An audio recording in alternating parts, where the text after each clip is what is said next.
साथियों नमस्कार। पटना बिहार से मैं अमिताभ कुमार दास, आईपीएस 94 बैच, और आप देख रहे हैं मेरा अपना यूट्यूब चैनल दास बोले बिंदास। क्योंकि जब बुजदिलों ने मुंह में दही जमा लिया हो तो दास का बिंदास बोलना जरूरी हो जाता है। साथियों, खबर आ रही है कि बिहार के राम भक्त डिप्टी चीफ मिनिस्टर को जेनजी के युवाओं ने गोबर से नहला दिया। माननीय उप मुख्यमंत्री का नाम है विजय सिन्हा और ये वीडियो आप आखिर तक दिल थाम कर देखें। साथियों, कल की तारीख थी 6 नवंबर 2025।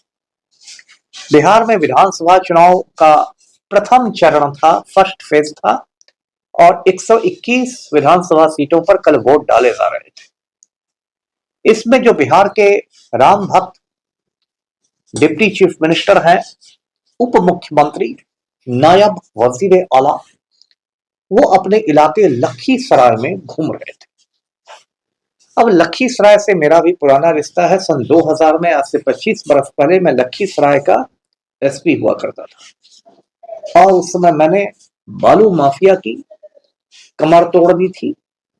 सूर्यगढ़ा के एमएलए प्रहलाद यादव के सारे हथियार जब्त करवा दिए थे। फोन पर लालू यादव से बकझक कर लिया था और बहुत हंगामा किया था। तो उसी लखीसराय में ये विजय सिन्हा घूम रहा था, कुछ लोगों के मुताबिक पैसे बांट रहा था, और एक गांव में जब पहुंचा पूरे लाव लश्कर के साथ, ताम झाम के साथ, तो गांव में जो जेनजी के युवा थे वो भड़क उठे। आप जेनजी जानते हैं, उन बच्चों को कहते हैं जो 1997 से 2012 तक पैदा हुए हैं। और सितंबर महीने में जेनजी के बच्चों ने ही नेपाल में क्रांति कर दी थी, इंकलाब कर दिया था, और प्राइम मिनिस्टर को बोरिया बिस्तर समेटकर भागना पड़ा था। इसके बाद दुनिया के कई मुल्कों में जेनजी क्रांति हुई, मोरक्को में, जॉर्जिया में, मडागास्कर में, अलग अलग देशों में। तो जेनजी वाले बड़े भड़क गए विजय सिन्हा पर कि इन्होंने काम धाम तो कुछ किया नहीं है, गांव की सड़कें अभी भी टूटी फूटी हैं, गांव में बिजली नहीं आती, पानी की किल्लत है, ये है वो है, और फिर बात बनाने पहुंच गए हैं। तो उन्होंने विजय सिन्हा पर गोबर फेंक दिया, गोबर से नहला दिया। अब कायदे से तो एक राम भक्त को गोबर से ज्यादा इतराज होना नहीं चाहिए, तो पहली बात तो जो भाजपा ही राम भक्त हैं, इनके दिमाग में ही गोबर भरा रहता है। तो जो चीज आपके दिमाग में हो वो चीज यदि बदन पर आ गया तो आ गई तो क्या बुरा। और दूसरी बात, ये जो राम भक्त लोग होते हैं, ये तो गाय को अपनी माता मानते हैं, गौ माता कहते हैं, तो ये गोबर तो उसी गौ माता का होता है। तो उस गोबर के प्रति तो आपके मन में काफी श्रद्धा होनी चाहिए, इज्जत का भाव होना चाहिए। लेकिन विजय सिन्हा बिल्कुल लाल पीला हो गए, आग बबूला हो गए कि मुझ पर भाई गोबर कैसे फेंक दिया। और उन्होंने तुरंत एसपी को फोन लगा दिया। बड़े तैश में थे विजय सिन्हा। उन्होंने कहा मैं अभी के अभी धरना पर बैठ जाऊंगा। उन्होंने लखीसराय के एसपी को कायर तक कह दिया कि एसपी जो है बुजदिल है, कवार्ड है। और उसके बाद उन्होंने जेनजी के लोगों को धमकी भी दे दी कि तुम लोग की छाती पर बुलडोजर चलवा दूंगा। बताइए, ऐसा लगता है कि उत्तर कोरिया के तानाशाह हो गए हो, किम जोंग उन, और वही तानाशाह की भाषा बोल रहे हो। तो ये सब हो रहा था। अब इसी बीच वहां आरजेडी के एक एमएलसी थे अजय सिंह, उनसे भी इनकी बकझक हो गई, बाताबाती हो गई, और दोनों तू तड़ाक करने लगे। और विजय सिन्हा ने कह दिया कि जो एमएलसी है यानी अजय सिंह, ये दारू पीकर घूम रहा है। अब बिहार की जांबाज पुलिस पहुंच गई, क्योंकि आप जानते हैं बिहार एक ड्राई स्टेट है, बिहार में नशा बंदी है, दारू बंदी है। बिहार के लोग किसी का खून पी ले तो पी ले, लेकिन आप दारू नहीं पी सकते। तो जांबाज पुलिस भी पहुंच गई ब्रेथ एनालाइजर के साथ, यानी कि उसमें आप फूंक मारिए, सांस लीजिए, और उससे पुलिस पता लगा लेगी कि आपने दारू पी है नहीं पी है। तो अजय सिंह ने वो इम्तिहान भी दे दिया और उसमें भी पास कर गए, उन्होंने दारू पी ही नहीं थी। तो ये सब पूरा तमाशा हो गया। अब ये जो तमाशा हुआ जो पूरा सुर्खियों में है बिहार में कि विजय सिन्हा का गोबर स्नान, इसको लेके मैं कुछ बातें अर्ज करना चाहता हूँ। पहली बात तो विजय सिन्हा ने बहुत आराम से एसपी को कायर कर दिया, बुजदिल कर दिया। अब लखीसराय का एसपी कायर है या बुजदिल है मुझे नहीं मालूम, लेकिन ये तो मैं डंके की चोट पर कह सकता हूं कि आज की तारीख में हिंदुस्तान का सबसे कायर शख्स, सबसे बुजदिल शख्स हमारा नालायक प्रधानमंत्री नरेंद्र मोदी है। नाम नरेंद्र काम सरेंद्र। नरेंद्र मोदी इतना बड़ा कायर आदमी है कि चीन ने लद्दाख की गलवान घाटी पर कब्जा कर लिया है। गलवान वैली पर, गलवान घाटी में बिहार रेजिमेंट के जवान तैनात थे। चीन की फौज ने उसमें 20 जवानों को शहीद कर दिया। वहां जो कमांडिंग ऑफिसर थे कर्नल संतोष बाबू, उनको शहीद कर दिया। ये कुछ साल पहले की बात है। और गलवान घाटी पर कब्जा कर लिया लद्दाख में। अब ये जो हमारे कायर प्रधानमंत्री है, बुजदिल वजीर आजम है, उनका कहना है कि ना कोई घुसा था ना कोई घुसा है। मतलब इन्होंने साफ तौर पर नकार दिया कि चीन ने गलवान घाटी पर कब्जा कर लिया है। अब इसकी वजह भी सुन लीजिए, क्यों क्यों ये कायरता आई है नरेंद्र मोदी में, जो कि हाँकते हैं कि मेरा तो 56 इंच का सीना है। तो मैं आपको बताता रहा हूं कि नरेंद्र मोदी जो है वो गौतम अडानी का पालतू कुत्ता है। और गौतम अडानी ने चीन में अरबों खरबों रुपए का निवेश किया है। चीन की करेंसी को युआन कहते हैं, वहां की मुद्रा युआन है। तो अरबों खरबों युआन का निवेश किया है गौतम अडानी ने। और इसलिए गौतम अडानी ने हुक्म दे दिया है नरेंद्र मोदी को कि भाई चीन के खिलाफ इधर उधर नहीं बोलना है। चीन पूरे हिंदुस्तान पर भी कब्जा कर ले तो नरेंद्र मोदी मुंह में दही जमा के रखेगा। तो मोदी क्या करेगा? मोदी ने गलवान घाटी पर कुछ नहीं कहा, उल्टे खंडन कर दिया कि किसी ने गलवान घाटी पर कब्जा किया।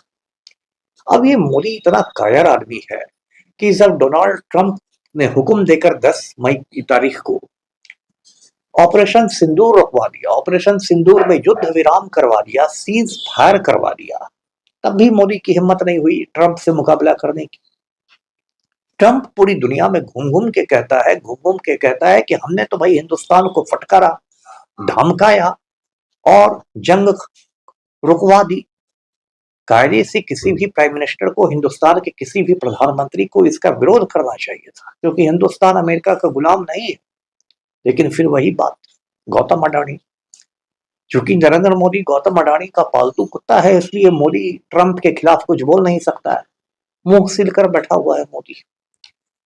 तो विजय सिन्हा जीएसपी तो कायर है नहीं है मैं नहीं जानता, लेकिन आपके जो सबसे बड़े नेता हैं, जो शीर्षस्थ नेता है भाजपा के, जो सबसे बड़े राम भक्त हैं आज की तारीख में, वो तो कायर हैं, बुजदिल हैं, मर्दाना कमजोरी के शिकार हैं। ये बात मैं आपको लिख कर दे सकता हूं। इसलिए दूसरे को कायर कहने के पहले 10 बार सोच लिया था। अगली बात है बुलडोजर चला देने की। एकदम ऐसे कहा, इस ताव के साथ कहा विजय सिन्हा ने कि बुलडोजर चलवा दूंगा, छाती पर लगा कि एकदम शहनशाह अकबर के बाद यही पैदा हुआ। ये कैसी बात है कि गरीबों को आप बुलडोजर चलाने की धमकी दे रहे हैं, लेकिन बिहार के बड़े बड़े माफिया पर आपके बुलडोजर चलाने की औकात नहीं है। सभी जानते हैं कि बिहार में माफिया राज, जो बिहार का नालायक मुख्यमंत्री है नीतीश कुमार, वो माफिया डॉन अनंत सिंह का पालतू कुत्ता है। अनंत सिंह आज की तारीख में पटना के बेऊर जेल में बंद है और जेल में उसको सारी सुविधाएं दी गई है। मोबाइल की सुविधा दी गई है, वो अपने गिरोह का संचालन करता है, अपना गैंग चलाता है जेल के अंदर से। मैंने कहा है कि अनंत सिंह को दिल्ली के तिहाड़ जेल भेजा जाए, जैसे शहाबुद्दीन को भेजा गया था, लेकिन वो नहीं होगा। और ना ही अनंत सिंह के घर पर बुलडोजर चलेगा। क्यों नहीं चलेगा? इसमें एक बात यह भी है कि विजय सिन्हा और अनंत सिंह दोनों एक ही जाति से आते हैं। आपको मालूम है जाति का नाम मैं क्या लूं, लेकिन दोनों एक ही जाति से आते हैं, एक ही कास्ट के हैं। इसलिए अनंत सिंह के घर बुलडोजर नहीं चलेगा, वो कितना भी खून करते हैं। और पूरे बिहार में देखिए भारतीय जनता पार्टी ने कैसे कैसे गुंडे, मवालियों, लुच्चे, लफंगों को चुनाव में खड़ा किया है। साहेबगंज से जो बीजेपी का उम्मीदवार है राजू कुमार सिंह, उसने 1 जनवरी 2019 को दिल्ली में अपने फार्म हाउस में अर्चना गुप्ता नाम की एक महिला का खून कर दिया था। दिल्ली पुलिस ने राजू सिंह को गिरफ्तार किया, राजू सिंह को चार्जशीट किया और दिल्ली की एक अदालत में अभी इस केस में सुनवाई चल रही है। और वो राजू सिंह साहिबगंज मुजफ्फरपुर से भारतीय जनता पार्टी का प्रत्याशी है। सुनील पांडे बिहार का बहुत खूंखार क्रिमिनल है, AK-47 लेकर घूमता है। वो सुनील पांडे जो है वो बीजेपी का नेता है और उसका बेटा तराई से भाजपा प्रत्याशी है विशाल प्रशांत। और अगर पूरे एनडीए की बात की जाए जिसमें जदयू भी शामिल है, लोजपा भी शामिल है, तो एक से एक अपराधी खड़े हुए हैं। मोकामा से तो अनंत सिंह है ही, कुचायकोट से अमरेंद्र कुमार पांडे और पप्पू पांडे है, ब्रह्मपुर से हुलास पांडे है। एक से एक अपराधी को एनडीए ने खड़ा किया, लेकिन किसी के घर बुलडोजर नहीं चलेगा। बुलडोजर उन गरीबों के घर चलेगा जिन गरीबों ने विजय सिन्हा को गोबर से नहला दिया।